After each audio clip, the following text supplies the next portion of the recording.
ఇది నమ్మ ఇయక్కం అంటే ఇది మన ఉద్యమం అని అర్థం. రాజీనామాతో పాటు బీజేపీకి షాక్ ఇచ్చారు అన్నమలై. ఆయన కొత్త రాజకీయ ఉద్యమాన్ని ప్రకటించిన 10 గంటల్లోనే 10 లక్షల మంది వాలంటీర్లుగా నమోదు చేసుకున్నారు. అన్నమలై నిర్ణయానికి మద్దతుగా పలువురు కీలక నేతలు కూడా పార్టీకి గుడ్ బై చెబుతుండడం ఆ పార్టీకి పెద్ద ఎదురుదెబ్బగా మారింది.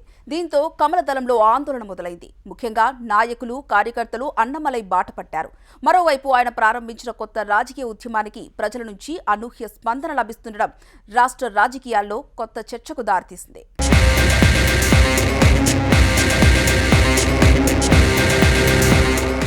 తమిళనాడు రాజకీయాల్లో కొంతకాలంగా ఆసక్తికర పరిణామాలు చోటు చేసుకుంటున్నాయి.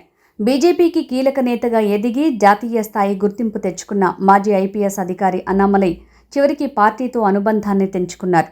దీంతో ఇంతకాలం సీఎం విజయ్ చుట్టూ తిరిగిన రాజకీయాలు ఇప్పుడు అన్నామలై చుట్టూ కేంద్రీకృతమయ్యాయి. తమ రాజీనామాకు బీజేపీ హైకమాండ్ ఆమోదం తెలిపిన తర్వాత మీడియా ముందుకొచ్చారు అన్నామలై. పార్టీతో తన అనుబంధాన్ని ముగించుకుంటూ సంచలన వ్యాఖ్యలు చేశారాయన. గత 18 నెలలుగా పార్టీ హైకమాండ్తో పలు అంశాలపై తనకు విభేదాలు ఉన్నాయని తెలిపారు. ప్రధాని మోడీపై గౌరవం ఉంది కానీ అభిప్రాయ భేదాల కారణంగానే బీజేపీకి రాజీనామా చేసినట్టు చెప్పుకొచ్చారు. ఇక తాను కొత్త రాజకీయ ఉద్యమం చేపట్టనున్నట్టు ప్రకటించారు. ఒంటరిగా తన దారి తాను ఏర్పరచుకుంటానని స్పష్టం చేశారు.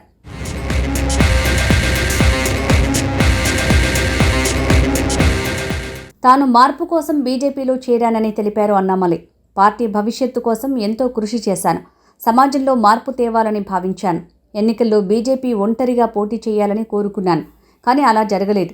అభిప్రాయ భేదాల కారణంగా బీజేపీ నుంచి బయటికి వచ్చాను. 2025 డిసెంబర్లోనే పార్టీ నుంచి వెళ్లిపోతానని చెప్పాను. ఎన్నికల తర్వాత వెళ్లాలని బీజేపీ అధిష్టానం చెప్పింది. గత 18 నెలలుగా పార్టీ అగ్రనేతృత్వంతో అనేకసార్లు చర్చలు జరిపాను. అయితే తమిళనాడులో పార్టీ భవిష్యత్తు దిశపై మా అభిప్రాయాలు ఒకేలా లేవని అర్థమైంది. తమిళనాడు ప్రజలు అర్థం చేసుకునే భాషలో జాతీయ పార్టీలు ఎప్పుడూ మాట్లాడలేదు. రాష్ట్ర ప్రజల సంస్కృతి, ప్రాంతీయ ఆకాంక్షలు, స్థానిక రాజకీయ వాస్తవాలను అర్థం చేసుకుని రాజకీయాలు చేయాల్సిన అవసరం ఉంది. తమిళనాడులో అభివృద్ధి కేంద్రిత సాంస్కృతిక మూలాలను ప్రతిబింబించే రాజకీయాల అవసరం ఉంది. ఆ దిశగా ఆలోచనలు చేస్తాను అని ప్రకటించారు అన్నామలై.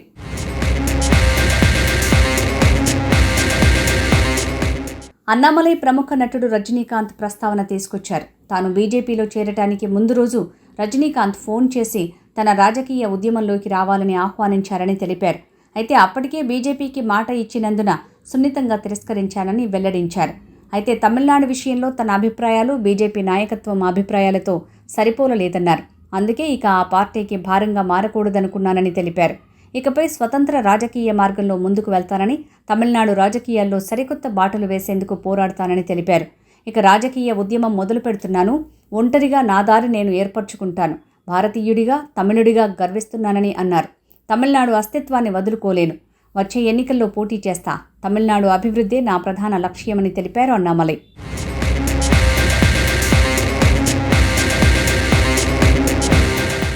అన్నామలై ప్రారంభించిన ఇదునమ్మ ఇయక్కం రాజకీయ ఉద్యమానికి అనూహ్య స్పందన వస్తోంది. అధికారికంగా ఉద్యమాన్ని ప్రారంభించిన 10 గంటల్లోనే 10 లక్షల మంది వాలంటీర్లుగా నమోదు చేసుకున్నట్లు అన్నామలై ఎక్స్ వేదికగా ప్రకటించారు. అన్నామలై రాజీనామా తర్వాత తమిళనాడు బీజేపీలో అలజడి మొదలైంది. రాష్ట్ర ఉపాధ్యక్షుడు కరుణాగరాజన్ తన పదవితో పాటు పార్టీ సభ్యత్వానికి రాజీనామా చేశారు. అన్నామలైని ధైర్యవంతుడైన, చురుకైన నాయకుడిగా అభివర్ణించిన నాగరాజన్ ఆయన ప్రారంభించిన ఉద్యమానికి మద్దతుగా తాను ఈ నిర్ణయం తీసుకున్నట్లు తెలిపారు. బీజేపీ రాష్ట్ర కార్యదర్శి సుమతి వెంకటేష్, బీజేపీ యువ మోర్చా రాష్ట్ర లీగల్ కన్వీనర్ అభిలాష్ గోపీనాథ్ తదితర నేతలు కూడా పార్టీకి రాజీనామాలు సమర్పించారు. కాగా అన్నామలై వెళ్లిపోవటం వల్ల పార్టీకి ఎలాంటి నష్టం లేదని బీజేపీ తమిళనాడు చీఫ్ నైనార్ నాగేంద్రన్ తెలిపారు. పార్టీని సంస్థాగతంగా బలోపేతం చేసే చర్యలు కొనసాగుతాయని వెల్లడించారు.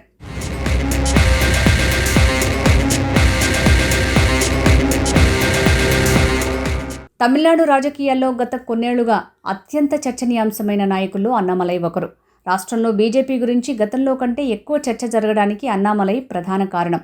అన్నామలై 6 ఏళ్ల క్రితం బీజేపీలో చేరినప్పుడు ఆయనను ఎవరూ పెద్దగా పట్టించుకోలేదు. ఉత్తరాది రాజకీయ నమూనాను ద్రావిడగడ్డపై రుద్దాలని చూస్తున్నారని విమర్శించారు. కానీ తమిళనాడు రాజకీయాల్లో ఒక పెద్ద శూన్యత ఏర్పడిందని, కరుణానిధి, జయలలిత లాంటి దిగ్గజాలు లేని తరుణంలో ఓటర్లు సాంప్రదాయ బైనరీల నుంచి బయటికి రావాలని కోరుకుంటున్నారని అన్నామలై బలంగా నమ్మారు. తమిళ ఆత్మగౌరవం, జాతీయవాదం, సమర్థవంతమైన పాలనల కలయికతో ఒక మూడో ప్రత్యామ్నాయ శక్తి ఉద్భవిస్తుందని పదే పదే వాదించారు. 2024 లోక్సభ ఎన్నికల్లో అన్నామలై ఎన్ మక్కల్ అనే నా నేల నా ప్రజలు పేరిట 1700 కిలోమీటర్ల సుదీర్ఘ పాదయాత్ర చేసి పార్టీ ఓటు బ్యాంకును 3% నుంచి 11% పైగా పెంచగలిగారు.